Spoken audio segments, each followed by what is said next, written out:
Hello everyone, welcome back. Please comment, rate, subscribe, folks. Comment, rate, subscribe, like the videos. Also share the videos. I want to thank everyone that does like, watch, and share my videos. You folks are the absolute best. Listen folks, there's a link tree down below. Has the links to all of my social media platforms. Please go down there, follow me across all my social media platforms and talk to me because I talk back. Also down there as well as the links to all of my YouTube pages. Please go down there, subscribe to all my YouTube pages and turn on your notifications so when I post content, you folks will be in the know. Now with that said and done and put to the side, I'll come to talk to you folks today about the New York Jets wide receiver position, and I want to talk about some of the options that we have in free agency. You know what I'm saying? Now, we got to discuss this because there's a lot going on with this team, and the offseason is coming, and we're trying to do whatever we can to better this football team. So first, I'm going to start with the current guys that we have on the roster. I'm not going to talk about everybody. I'm just going to talk about some of the impact guys and just kind of, chop it up about, what I think about them in their season. Now, I'm going to start first with Corey Davis. Corey Davis had 34 catches, 492 yards, 4 TDs. Liked his production at times, especially against like the Titans. I thought he had a very solid game. There were a couple other games where he came up big for us, but he had a lot of drops this year. He had a lot of drops. The New York Jets wide receiver corps as a whole had a lot of drops. I think at one point they were leading the league in drops. It was egregious, you know what I'm saying? But with Corey Davis, he had a lot of drops. He also had a big fumble in one of the games as well. The fan base was really frustrated with him. And then he got hurt, right? So then he ended the season with the core muscle surgery, that put him on IR and he was said and done, and we missed him for quite a bit of time. Now, I'm excited for Corey Davis. I think that he cleans those drops up. We saw that this year he was getting fed constantly. And when he would come up with the ball and make plays, he was good to go. He's a big body wide receiver, big catch radius. Zach was often just throwing the ball up and he would go make the play. Now, I need him to come back healthy. Hopefully next year he'll come back and be all right, be good to go, fresh off the surgery. But he's got to clean up the drops because if he doesn't, it's going to kill us going forward. Now you look at a guy like Elijah Moore. Now, Elijah Moore lit it up this season. Whoa, this was a young guy that we took in the second round. There was a lot of hubbub about him across the league. Other NFL players, our own beat writers called him the best wide receiver the New York Jets have ever drafted. And he came into this year, and early, he was trying to find his footing. He's a rookie wide receiver. But then we saw him really heat up, all right? He had 43 catches on the year, 538 yards, and 5 TDs. We saw explosive playmaking ability from Elijah Moore. I loved a lot of things that he did this season. Now, he did end up with an injury that sat him down a couple of weeks as well. Ended up, finishing the season. He didn't even play the last game. He was still hurt. But the promise that he showed and the ability that he showed has me excited for him next season as well. Now, the thing is, I just need him to stay healthy, okay? That's all I need him to do. I need Elijah to stay healthy because we saw the impact that he has when he's on the field, and it is huge. So this is a young guy I'm excited about as well. Now, another wide receiver that we have that I'm fired up about, Braxton Berrios. Braxton Berrios, man, let me tell you something. The later half of the season, right? The late into the late season, we were missing so many guys. This was a guy that was coming up huge week in and week out. You know what I'm saying? In the slot, moving around, doing all kinds of things. He had 46 catches on the year, 431 yards, and 2 TDs. Braxton Berrios was moving and grooving. He definitely gave Zach Wilson a set of reliable hands to throw to, but it wasn't just about what he was doing at wide receiver. It was also about what he was doing in special teams. This guy is an all-pro kick returner, okay, for the New York Jets.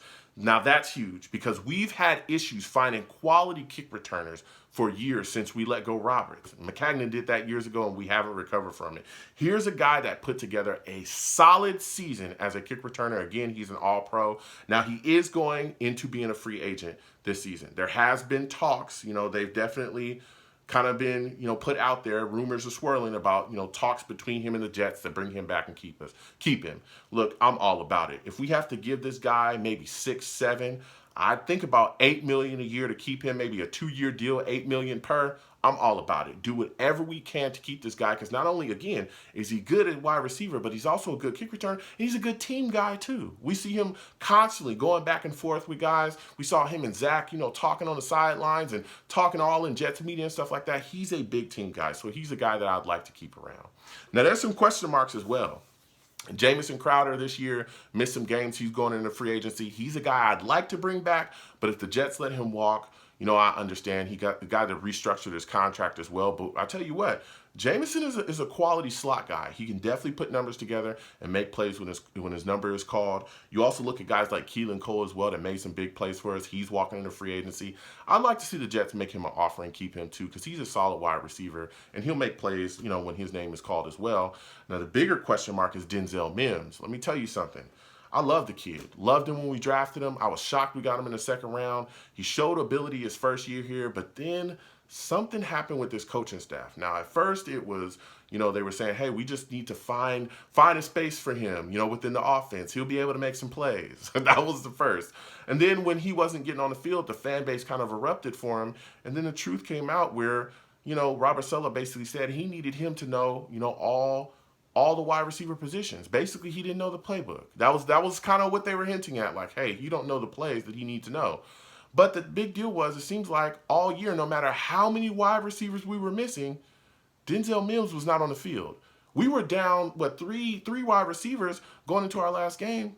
We didn't see Denzel Mims at all. We didn't see him next to anything, do anything. There were games where he would have no targets. He would just be on the bench.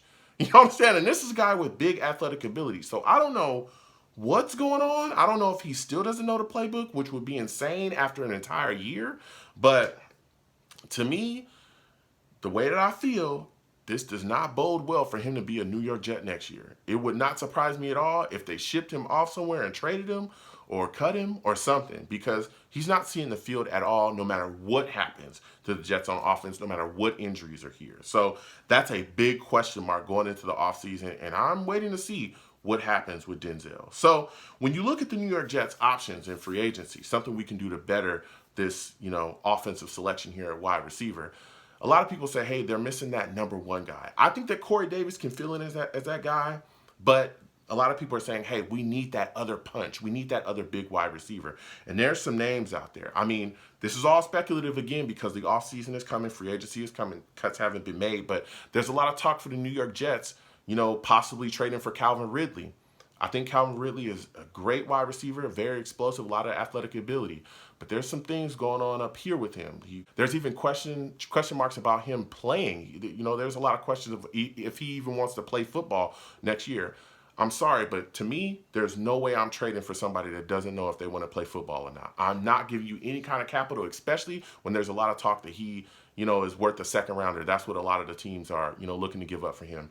Not interested in that. Amari Cooper may be out there as well because the Cowboys got to kind of ship some guys off. He's a guy that I would be interested in. It depends on how much I'd have to give up for him. And he also has a big contract as well. I think $22 million is what he's owed. I don't know about that. DK Metcalf is a guy that name is constantly popping up out there as trade bait. We know that Seattle's dealing with some situations. Now, let me tell you something. If DK's out there, you know what I mean? I wouldn't mind giving up a little capital for him. Again, he's a guy that you got to trade and sign, though, because, he's coming up on the end of his deal as well. So DK, out of all those wide receivers, DK is the guy that I would be looking at. So that a guy that can definitely help us. But comment down below. Let me know what you folks think. Give me your thoughts on the New York Jets wide receiver position and their options free agency-wise. Would you be willing to trade for DK Metcalf? What are your thoughts about making a move for Calvin Ridley? Is that something that you would do? So comment down below. Let me know what you folks think. You folks have a good one. Peace.